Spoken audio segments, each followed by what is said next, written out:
করে আজকে সারাদিন আমাদের নতুন দল আত্মপ্রকাশ করতে যাচ্ছে বাংলাদেশ জাগ্রত পার্টির। এই অনুষ্ঠানে আপনারা সকাল থেকে অক্লান্ত পরিশ্রম করে আমাদের নিউজগুলো কভারেজ করছেন। আপনাদেরকে আন্তরিক ধন্যবাদ জানাচ্ছি। বাংলাদেশ জাগ্রত পার্টির পক্ষ থেকে আপনাদেরকে শুভেচ্ছা অভিনন্দন জানাচ্ছি। আসলে আমরা একটা নতুন দল এই মুহূর্তে এই ক্লান্তি লগ্নে আমরা আত্মপ্রকাশ করেছি। আমরা আগামী দিনে বাংলাদেশকে নতুনভাবে সাজিয়ে নতুন বাংলাদেশকে নতুন কিছু উপহার দেওয়ার লক্ষ্য নিয়ে আমরা এগিয়ে যাচ্ছি ইনশাল্লাহ। আপনারা আমাদের যে প্রিন্টিং মিডিয়া এবং সোশ্যাল মিডিয়া সবাই আমাদেরকে সার্বিক সহযোগিতা করবেন।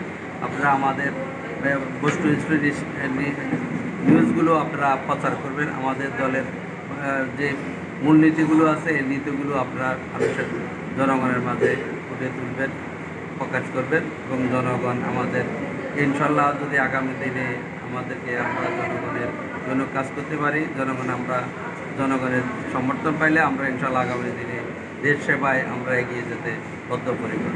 ধন্যবাদ। আপনার নামটা একটু? আমার নাম আবুল কালাম আজাদ। আমার নির্বাচনী এলাকা লক্ষ্মীপুর 4 রামগতি।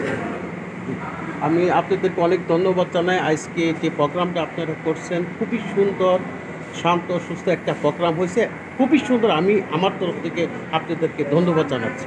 জি, আপনি একটা সুন্দর কথা বলছেন। এই 5 আগস্টের পরে এবং এই দূর সময়ে এই দুশ্চিন্তা কেউ করে না। আমরা ইনশাল্লাহ সাহস নিয়ে আমরা এগিয়ে যাচ্ছি। আমরা সাহস নিয়ে আমরা নতুন একটা দলের প্রকাশ করেছি। এটা আপনাদেরই একটা কী বলবো, আপনারা আমাদের সহযোগিতা করেছেন, সাহায্য করেছেন।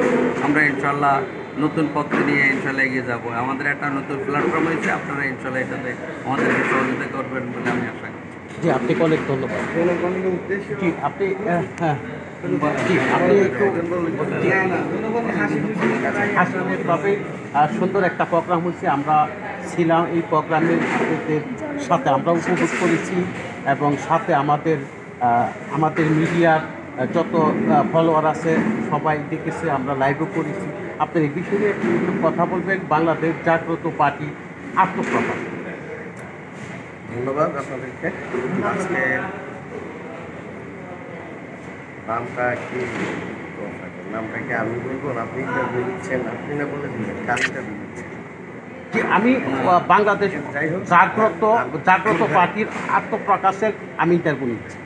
যে আপনাদের পার্টিটা নতুন, আজকে কি প্রথম আপনাদের প্রোগ্রাম হয়েছে কি না আরও হয়েছে, এই বিষয়ে কথা বলছি। আমি ইঞ্জিনিয়ার ইকরামুল খান, চেয়ারম্যান বাংলাদেশ জাগ্রত পার্টি। ধন্যবাদ আপনাদের সবাইকে। তো সুন্দর প্রশ্ন করেছেন যে আজকের এই প্রোগ্রাম সম্বন্ধে আমার মতামত। আসলে প্রোগ্রাম সম্বন্ধে মতামতটা আপনারাই তুলে ধরবেন, কেন প্রোগ্রামটা কেমন হলো, আমরা কি সার্থকভাবে করতে পেরেছি কিনা। তো আমার দৃষ্টিকোণ থেকে আলহামদুলিল্লাহ সুন্দর প্রোগ্রাম হয়েছে। এর জন্য আমি সাংবাদিক ও মিডিয়া ভাইদেরকে ধন্যবাদ জানাই, কারণ আপনারা সাথে আছেন বলেই এটা সম্ভব। এখন আমাদের কর্মকাণ্ডগুলো যদি আপনারা সুন্দরভাবে প্রচার করেন, দেশ ও জাতির কাছে পৌঁছে দেন, সেই ক্ষেত্রেই আমাদের পার্টিটা সামনের দিকে এগিয়ে যাবে। আপনাকে অনেক ধন্যবাদ, অসংখ্য ধন্যবাদ। ভালো থাকবেন। পরবর্তীতে আপনাদের কর্মসূচি কবে থাকবেন একটু কি যত্ন প্রোগ্রামটা কমপ্লিট করলাম। এখন আমাদের কমিটি যতটুকু আংশিক হয়েছে ওইগুলো বাকিটুকু কমপ্লিট করা হচ্ছে প্রথম কাজ। করার পর আমরা বসে আলাপ আলোচনা করে পরবর্তী কর্মসূচি প্রথম ধাপ কমপ্লিট হলো। পরবর্তী ধাপ খুব শীঘ্রই আমরা।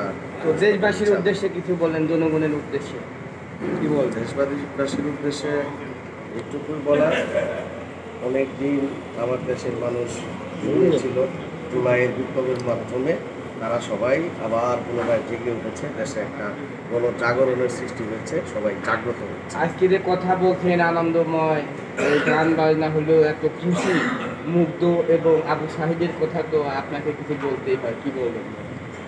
দেখেন, শহীদ বীর যুদ্ধ শহীদ আবু সাহিদ, ওনাদেরকে আমি শ্রদ্ধা করে স্মরণ করি এবং ওনাদের আত্মত্যাগের ফলেই কিন্তু নতুন একটা বাংলাদেশ আমরা করতে যাচ্ছি।